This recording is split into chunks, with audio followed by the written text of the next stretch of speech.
নমস্কার বন্ধুরা, জয়ার পাকশালাতে সবাইকে স্বাগত। আজকে আমি লাউ শাক দিয়ে পোস্ত দিয়ে তরকারি করে দেখাবো।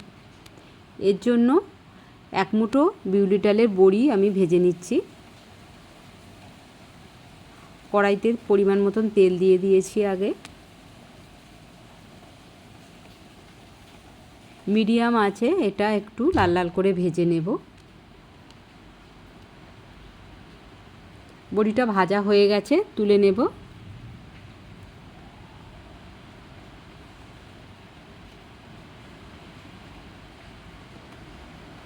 অনেকটাই তেল আছে, ওর মধ্যে আমি দুটো আলু কেটে রেখেছি ডুমো ডুমো করে, সেই আলুটা একটু ভেজে নেব।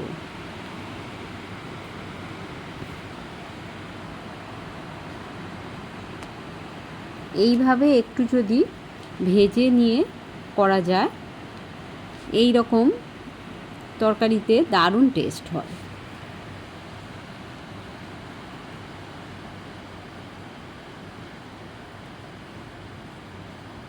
একবার একটু নাড়াচাড়া করে দিচ্ছি।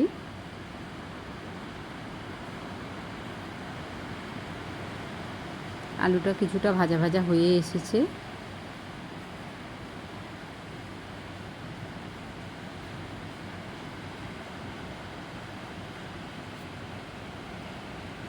এর মধ্যে আমি কিছুটা কুমড়ো কেটে রেখেছি ডুমো ডুমো করে, সেই কুমড়োটাও দিয়ে একটু ভেজে নেব।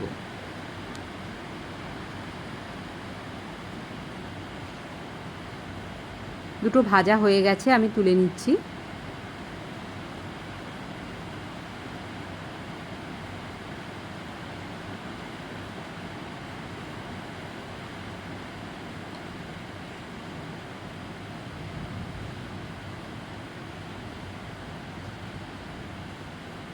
কড়াইতে অনেকটাই তেল আছে, ওর মধ্যে দুটো শুকনো লঙ্কা, দুটো তেজপাতা দিয়েছি, আর সামান্য একটু পাঁচ ফোড়ন দিয়েছি। দিয়ে এটা একটু ভাজতে দেব, ফোড়নের একটু গন্ধ বেরোনো পর্যন্ত।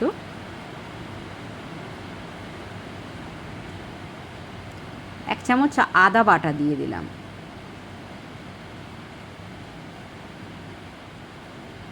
দিয়ে এটা ভালো করে ভাজতে দেব।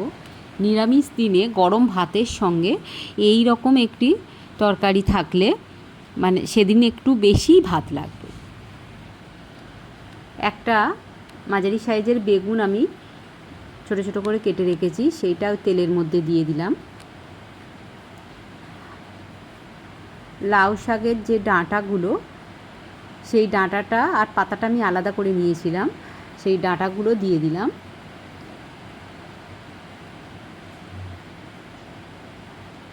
দিয়ে ভালো করে এটা এইভাবে একটু তেলের মধ্যে হালকা করে ভেজে নেব।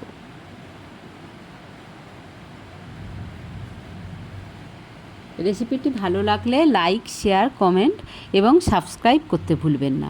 পাশে থাকা বেল আইকনটি প্রেস করে দেবেন। আমার নেক্সট ভিডিওর নোটিফিকেশান সবার আগে আপনার কাছে পৌঁছে যাবে।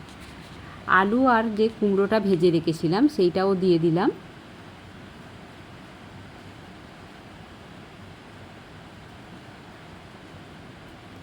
আমি 2 টেবিল চামচ পোস্ত বেটে রেখেছি, তার থেকে অল্প কিছুটা পোস্ত এর মধ্যে দিয়ে দিচ্ছি, আর কিছুটা পোস্ত রেখে দিচ্ছি, সেটা আরও কিছু পরে দেব।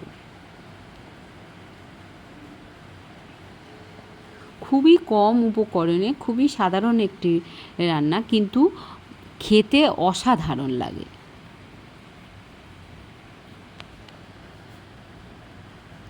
হলুদ দিয়ে দিলাম হাফ চামচ।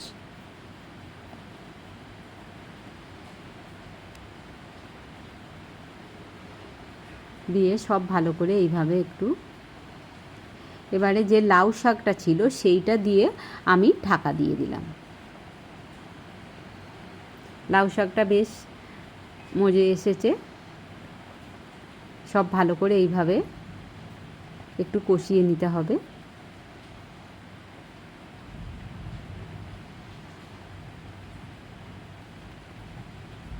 নুন দিয়ে দিলাম 1 চামচ। এই সময় নুনটা দিলে শাকটা আরও ভালো করে মজে যাবে। এটা খুব তাড়াতাড়ি জলটা বেরোবে এবং এই জলের মধ্যেই এটা ম্যাক্সিমাম রান্নাটা হয়ে যাবে।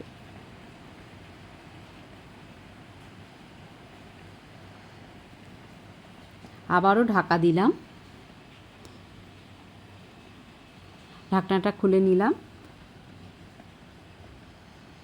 নিয়ে এইভাবে ঢাকা দিয়ে দিয়ে মিডিয়াম ফ্লেমে যদি এটা করা যায় খুবই সুন্দর খেতে লাগে। নিরামিষ দিনে গরম ভাতের সঙ্গে অপূর্ব খেতে লাগে।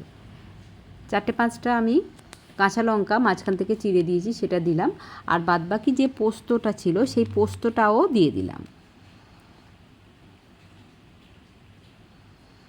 দিয়ে সব ভালো করে এইভাবে একটু অনেকটাই মজে এসেছে। এবারে এক মুঠো যে বড়ি ভেজে রেখেছিলাম সেইটা দিয়ে দিলাম, দিয়ে একটু ঢাকা দিয়ে দিলাম। ঢাকনাটা খুলে নিলাম, দিয়ে সব ভালো করে নিচ্ছি। এখনও হালকা তলাতে রস আছে, আবারও একটু ঢাকা দিয়ে দিলাম। ঢাকনা খুলে দিয়েছি। আর পোস্ত যে বাটিতে রেখেছিলাম বেটে, সেইটা ধুয়েই সামান্য একটু জল দিলাম, দিয়ে একটু ঢাকা দিয়ে দিলাম। এই যে ঢাকনাটা খুলে নিয়েছি, আবারও একটু। এবারে সব সিদ্ধ হয়ে এসেছে, আরও কিছুক্ষণ একটু কষিয়ে নেব। তলাতে এখনও একটুখানি ঝোল আছে, এটা আরেকটু শুকিয়ে নেব।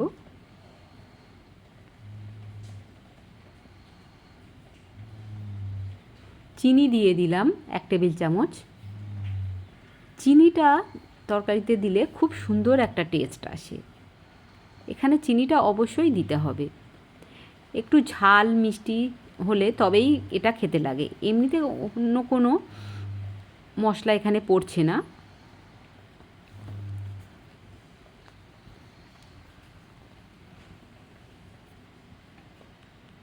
শুকিয়ে এসছে, আরও কিছুক্ষণ একটু নাড়াচাড়া করে নেব। পুরো রান্নাটাই আমি মিডিয়াম ফ্লেমে করলাম।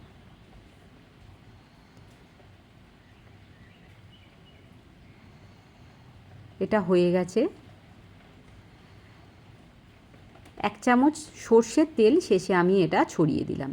এই শেষে সর্ষের তেলটা দিলে এটার স্বাদ অনেক গুণ বেড়ে যায়। কেমন লাগলো অবশ্যই কমেন্ট বক্সে জানাবেন। এটা আমি 1 মিনিটের জন্য ঢাকা দিয়ে দিলাম। আমি ফ্লেমটা অফ করে দিয়েছি, ঢাকনাটা খুলে নিয়েছি। এবারে এটা একটা প্লেটে আমি নিয়ে নিচ্ছি। এই যে আমাদের ফাইনাল লুক। অবশ্যই ট্রাই করবেন এবং কমেন্ট বক্সে জানাবেন কেমন লাগলো।